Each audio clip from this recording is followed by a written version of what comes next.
and then you could put this over here and make it an infinity.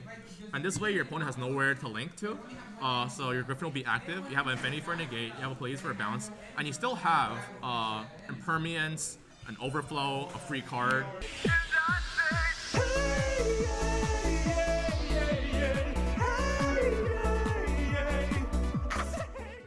Okay, so I've shuffled the deck.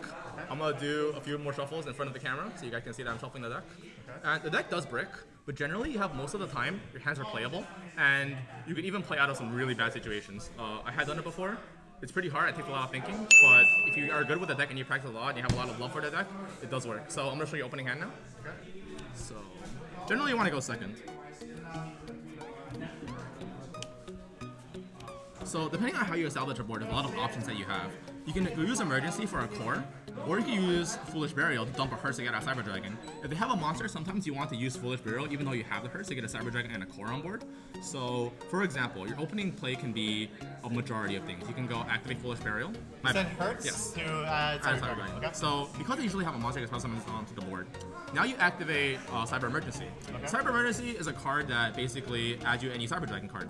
Well, Cyber Dragon monster. So now it's basically your opponent's opportunity to Ash. If they want to Ash, that's great, because you have a Hearts and Machine Dupe combo. If they don't Ash, sure, you get a core.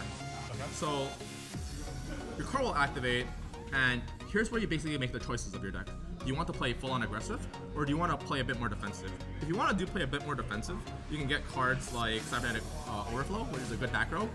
And then if you want to play a bit more offensive, you can take Cyber Rev System, which is an extender. So it basically depends. I like playing a bit more defensive, but it basically depends on how your opponent plays. If your opponent makes a very invulnerable board that's really hard to get over, then you'll play a bit more defensive. If your opponent plays a bit of a weaker board, then you'll play a bit more offensive. So let's just say your opponent has a bit of a stronger board and you play a bit defensive. So this is your board. You're going to activate Machine Dupe, and this is probably going to go through or not go through because you don't really know if they have an Ash or not. But generally if they Ash, you're already trying to bait it out with Cyber Emergency and Core. So you get your 2 Cyber Dragons. At this point, you can go make a Seeger and an Infinity and sit on back row, or you can just go Summon Sork and make another card. The choice is yours on what you want to do. If you do go for the Summon Sork play, then you would basically be sending these 2 to the grave to summon Sager, and then you would be sending these 2 again to get a Summon Sork.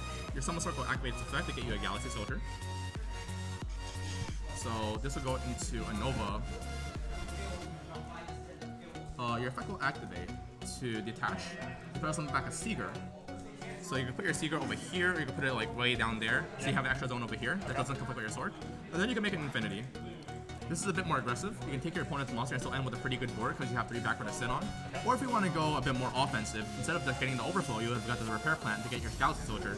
That will let you get 2 rank 5s. You can have an Infinity and a Nova and another monster. So basically depending on how you want to play it. So that was a pretty good hand. So let's try to draw again. So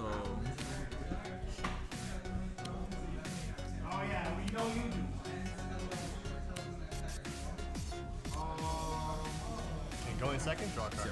Okay. So because you're going second, a lot of people don't understand why Soul Charge is good going second. So Soul Charge is actually like pretty insane no matter how you go.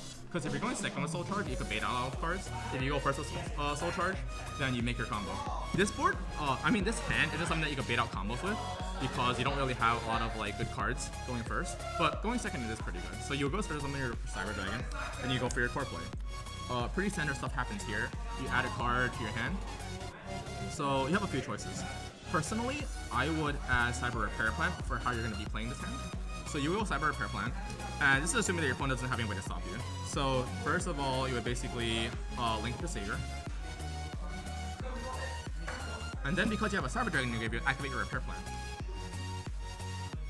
And generally you go Galaxy Soldier here. Now, because you have Soul Charge, you would commit a lot harder to the board than you normally would. You would discard the core to summon your Galaxy Soldier, and your Galaxy Soldier's effect will activate to get you another Galaxy Soldier. Now, what a lot of people don't realize is that Galaxy Soldier gets its effect to search, regardless of where it's summoned from. So if you do bring it back from Soul Charge from another turn, you will get its effect to pick up another Galaxy Soldier. But for sake of the video, I'm going to show you how basically this combo works. So, you basically make these 2 into Summon Sorceress, which gives you 2 markers, and then you have your grave set up for Soul Charge. You activate your Soul Charge now, and you get a bunch of monsters back. You get your Sager in the far, I believe it's the right of the board, you get your extra marker.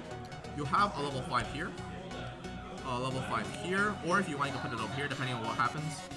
And then you will have your core here. So this is basically your free run now. You're going to be Soul Charging for 4. Your Summon Sword will activate now. Or if you don't want to get it negated, you can make an Infinity first. And you would make an Infinity over here first. But we're going to assume that you're letting it go through. So you'll have another monster on the board, which would probably be another Cyber Dragon or Galaxy Soldier. But Cyber Dragon would be the better option here. So it's a Cyber Dragon. So you XYZ the 2 Cyber Dragons together for a Nova. And then you use Nova's effect. This is another Cyber Dragon. Then you activate these 2 cards and link them together to go into Nightmare Griffin. Nightmare Griffin's effect will activate, so you can discard any card data you want, and then you could search a card. So for example, let's discard Overflow, because we're going to get the Overflow back anyways. So you're going to discard Overflow to target Overflowing Graveyard to get a set, and you're going to draw a card. So we'll just draw this card. Oh, look, it's a good card. Generally, most cards are good cards, so you can do that. You can also reset the Soul Charge if you want, but that's up to you. Then you have 2 more level 5s and a rank 5. So you can overlay these 2 together to either put it here or here, depending on where you want to put it. Then you get Constello Pallades. And then you could put this over here and make it an Infinity. And this way your opponent has nowhere to link to. So your Griffin will be active. You have an Infinity for a negate, you have a Pallades for a bounce, and you still have Impermanence, an Overflow, a free card. So in general, like, Soul Charge is just really good because it helps you establish these boards. And even if you can't kill your opponent, your Infinity can take one of your opponent's monsters, your Pallades can bounce one of your opponent's cards. So it's still a really strong board, even going second, not killing your opponent. And then your opponent has to deal with it, so it's pretty difficult for your opponent to deal with. Right? Yep. Oh crap. So this will negate anything that's not linked. So all your monsters are linked. Our Griffin points to everything. Yeah. But your opponent would not be able to link something unless they have a link monster here that points to Pallades. Oh. And I believe there's very few cards that do that. I believe Kaguri might do it. But, I mean, one Kaguri is going to push through the whole board. Especially when you have Impermanence, you have Overflow, you have too many things to stop them from pushing through. So that was the hand with Soul Charge. There's only 2 hands, but as you can probably see, that deck is very consistent in what it does. It does need, like, almost all the time, like, all your cards, so it's kind of like Pendulum Magicians in a way. But generally, if you do open up with the correct combo pieces, you can always create a board going second because it's what your deck is good at doing. Going first is not too bad if you open up with a play as well. It just really depends on how you draw, and there's almost always a situation where you can find a play. One of the problems of this deck, and it's also one of the skills of this deck, is that you can always have a play that's active, but you have to find it. So finding plays in this deck and thinking ahead is just really difficult. So we're gonna do one more test hand, for example.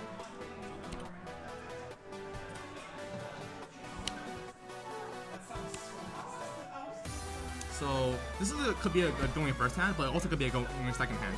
Generally, you're gonna want to go second. So this would be the extra card that you would have if you're going second. It's a great extender. So generally, you can already tell where this is going. You have an extender, you have a searcher, you have a searcher, you have a searcher, then you have a searcher. So pray that you don't get hit by a Thunder Dragon Colossus with its hands. Yeah. But like generally, if everything can go through, because there's a lot of things that bait out action in this deck. If you activate your core and it goes through, you can search for a back row card such as Cybernetic Overflow, or you can search for a Rev System. This is generally one of the hands that pushes through enough back row where you can OTK your opponent.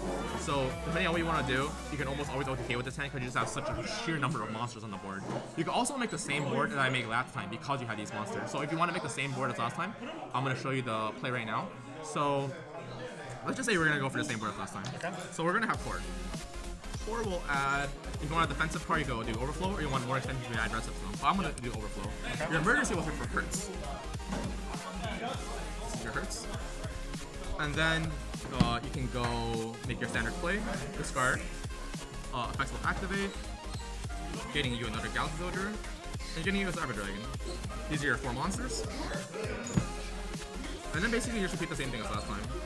You link climb into Sager and Sorceress. So these 3 monsters you go Sager or Sorceress. Okay. So this will be over here in the actual book. This is where you activate it. So you activate it for a buyer. For a buyer. So this is in your hand now. How'd you get that? We call Cyber Repair Point. Oh, repair like Yep. Okay. And then you activate your Summon Sorceress.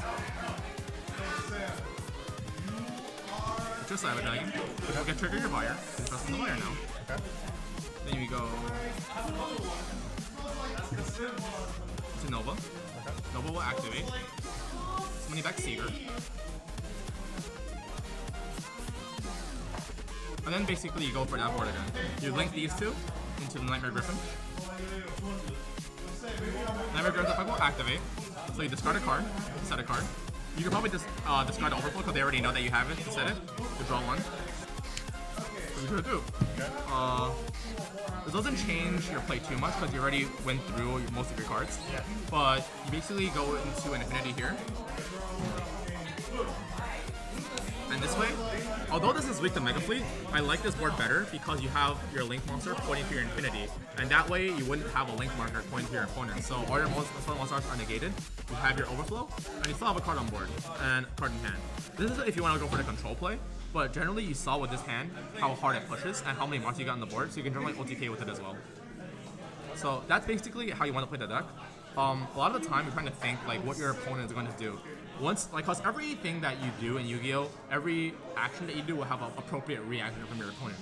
So you want to think, if your opponent's playing Skyscrapers, how do I get through the next engage, and engage after the next engage? If you're playing against like Altergeist, what happens to you after you clear this board? What happens when you topple their back row? How do they come back? And how are you going to come back if they pull their comeback? The deck is hard because after you, a lot of players, like, you make a play, and you just don't really know what to do afterwards. You don't really know what happens after your Infinity dies. You don't really know what happens after you fail your OTK. So a lot of the parts of the deck that you have to understand is how do I play 3 turns ahead, 4 turns ahead, 5 turns ahead? How do I grind with this deck? And how do I make this deck more than just an OTK deck? How do I play without Power Bond? How do I play without these power cards? How can I turn what is my disadvantage and not having all these strong cards into my advantage in making these strong boards? So I hope this video helps you in theory. We're probably going to have a combo video or sometimes with more explaining videos soon. And I hope you enjoyed this video and I hope it helps you when you're making Cyber Dragons. And if you have any questions, concerns, deck advice, you can always post your comments under the video and I'll do my best to respond. You're Hope, right? Yep. Thank you, Hope! Thank you. Alright, bye, Dimly.